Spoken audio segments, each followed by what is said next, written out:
Hello and welcome to ET Auto. We are in conversation with Mr. Vinod Aggarwal, President of Society of Indian Automotive Manufacturers, as well as he's also the MD and CEO of commercial vehicle major Volvo Eicher Commercial Vehicles, VECV in short. Mr. Aggarwal, thanks for sparing your time. My pleasure.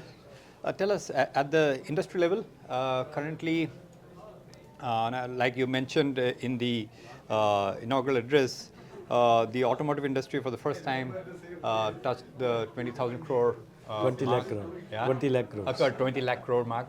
And it's poised to grow even bigger in stature in all segments. But if you look at the commercial vehicle segment, it's undergoing a little bit of a slow period. So what are the key reasons, apart from the, many say, elections and also the base effect of Q1? Any other factors, and do you see it improving anytime soon? I think first of all, as you rightly mentioned, today the industry size is 20 lakh crores, Right. which is very, very respectable size. And of course, this you have to link with the economy.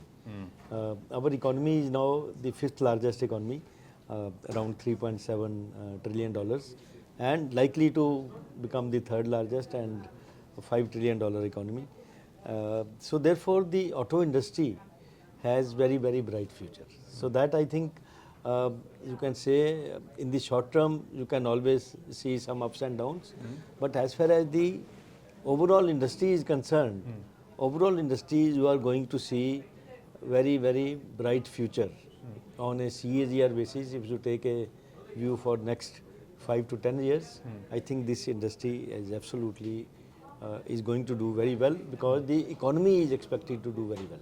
So it is linked to the economy. Right. Now, if you come to the short-term position that the commercial vehicle industry, how it is doing in last 2 months or how did it do in the first quarter, definitely last 2 months commercial vehicle industry there was a bit of slowdown. But of course there are various reasons for that short-term slowdown. One is that this is a monsoon period. During the monsoon period, as it is, customers don't buy trucks because construction work gets hampered, mines are not working fully to their full capacity. So therefore, customers always would like to buy the trucks after the rainy season is over. So that is one, I would say, the major reason that why the industry was down. And then, of course, the other thing is that the government has allocated very large capex spend for the current year, in the current year fiscal budget. However, till now, in first 5 months, because there were elections and there were various other things, this spend, capital spend at the ground level has not happened much. So therefore, we are expecting that very large spend will happen in the balance part of the year. Because majority of the capex which has been allocated, that will start happening now. Okay. So therefore, you will see lot of action coming in the coming months. And on top of it, we are happy that the rural economy is showing signs of revival. You have seen the sale of two-wheelers.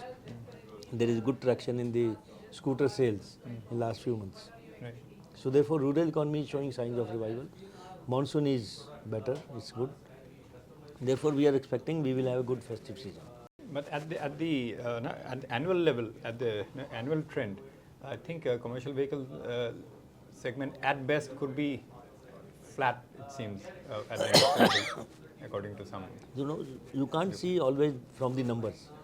There is also migration happening towards the higher tonnage trucks. Yeah. So therefore, even though the numbers may look similar or lesser growth, but when you are selling more higher tonnage trucks, the tonnage wise the capacity is going up. Capacities are going up. May not be in absolute volume terms. Yes. Okay, so and on another aspect, since the kind of flavor or the common theme across yesterday, today, and generally what the government is also talking about, which SIAM is also pushing, is sustainable transportation, sustainable mobility. Towards that, of course, the new technology propulsion systems like battery electric, hydrogen, they'll play a key role.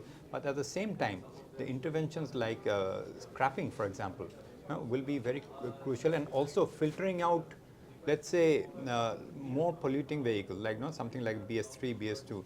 So on those lines also, I think there is a lot that can be done, right?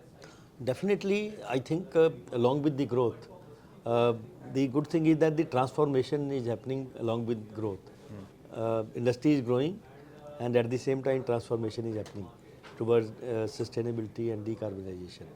As part of that, there are multiple initiatives, starting with the alternate fuels like CNG, LNG, hydrogen is going to come, or electric vehicles, or now you will have the hydrogen ice or hydrogen fuel cell. So there are various technologies on which the work is going on.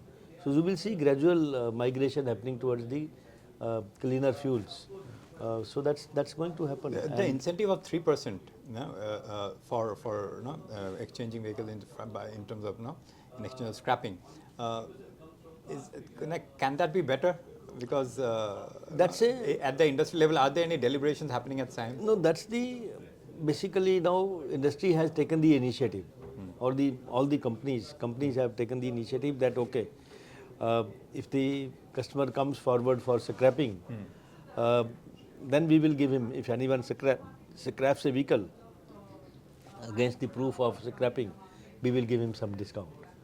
So that's to encourage people to But what the come minister forward. said in terms of citing examples of Germany and USA, how Scrappage has really fueled new car sales also. Do you think that some more? I would say kind of, it is the beginning, it's a start of the movement. Right. Once it picks up, these are incremental sales. Right. So when the sales are more, when the volume grows, then of course there are more leveraging advantages. So therefore, let's look forward that the numbers grow, and then hopefully the scrapping scheme should become a good successful scheme. Right. And also in terms of India's stature as an automobile market, as an automobile hub, is growing. I mean, we are almost towards inching towards third largest passenger vehicles, scooter, two-wheelers, second largest, tractor, of course, the largest. On the commercial vehicle side, what is the kind of projection for India?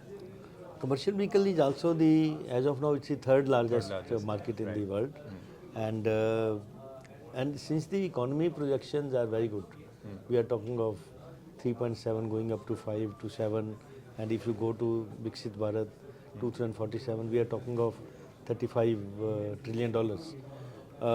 Now the commercial vehicle market, the trucks and buses, they drive the entire economy. Because when your economy size grows, it means you are producing more goods and services. So those goods and services have to be moved from one place to the other. Either the people have to move between the cities, or the goods have go from the production site to the consumption site. So therefore you need more trucks. So definitely with that calculation itself, when the more goods have to be moved, it means you need more trucks, and you need better and efficient trucks. So therefore, first is you need more trucks. Second is you need better and efficient trucks. Better and efficient would mean you will drive out all the old technologies. You will drive out BS2, BS1, or pre-BS. So right now on the road there are pre-BS trucks also. So BS3, BS4. So eventually, is there any representation by SIAM to the government that to come up with some kind of interventions to kind of filter out these vehicles, because these are the market forces. Because when you are moving toward the latest technology trucks, which have a lot of features, which can drive productivity, which can reduce your overall costs, which can reduce your cost of ownership, it means it makes a lot of commercial sense to replace the old truck with a better technology truck, so that you can meet the expectations of your customer to meet his cost targets. So I think the economy or the market forces will make sure that the replacements happen more and more, and all these old technologies will have to go out. Shifting track to VECV, earlier this year you showcased your small or light electric trucks, which you said will start seeding from beginning of next year. We start selling from first quarter of next year. First quarter of next year. So, and also it's part of a larger your strategy of, if I'm not wrong, you have earmarked almost nearly 1,000 crore rupees investment in new technologies, including hydrogen and all. So, could you draw a picture for us in terms of VECV's game plan in terms of transitioning or migrating to these new technology? At what clip are you kind of looking at it and trying to kind of also Look, right now we are in the 5 to 55 ton market. That market size is at the peak level that was around 557,000. Last year it was around 490,000. Now there is other market segment which is sub 3.5 ton. Sub 3.5 ton market size is more than 300,000. So now we were there only between 4.9 to 55 ton, with market size of last year 490,000. So we were not there in this market size of 300,000 plus. So with this new introduction, which we are going to start selling from first quarter of next year, we will be entering this very large market. So therefore, we will be then operating right from 2 ton till 55 ton. So it will be a good potential for us. But also electric vehicle, be it a two-wheeler or be it a four-wheeler or a commercial vehicle, still it's not really a strong business proposition in terms of profitability. Many even two-wheelers with that, which is the driver of the electric mobility in India segment as a segment, it's still it's still not a profitable proposition yet. So at your how are you ensuring that you kind of achieve the profitability while getting the volumes? No, I didn't get your question. Two-wheelers companies are good profitable companies. No, the electric two-wheelers, many, if not most of them, are still not profitable. Electric, I'm saying. That is the initial beginning. Once the volumes pick up, they will become profitable. So they are working on a business model. It's not that they are burning money like without any reason. Some of them are, but at VECV, what is your strategy in terms of how are you ensuring that we are very clear. This will be viable when we sell electric trucks. They will be absolutely commercially viable. So we will be profitable. Okay. We will not be selling at a loss. On that note, because on cost of ownership basis, the overall costs have to be less. Initial cost, acquisition cost may be higher for electric truck, but the overall operating cost, if you add all together, the overall cost of ownership will be less. And lastly, any new segments that you see as new opportunities? Because nowadays, I mean, it's an era of disruption. Any new segment that for you us, see? I think very clearly, heavy-duty trucks is our high potential area for growth. So we are continuing to improve our market share there. So that continues to be our big focus area.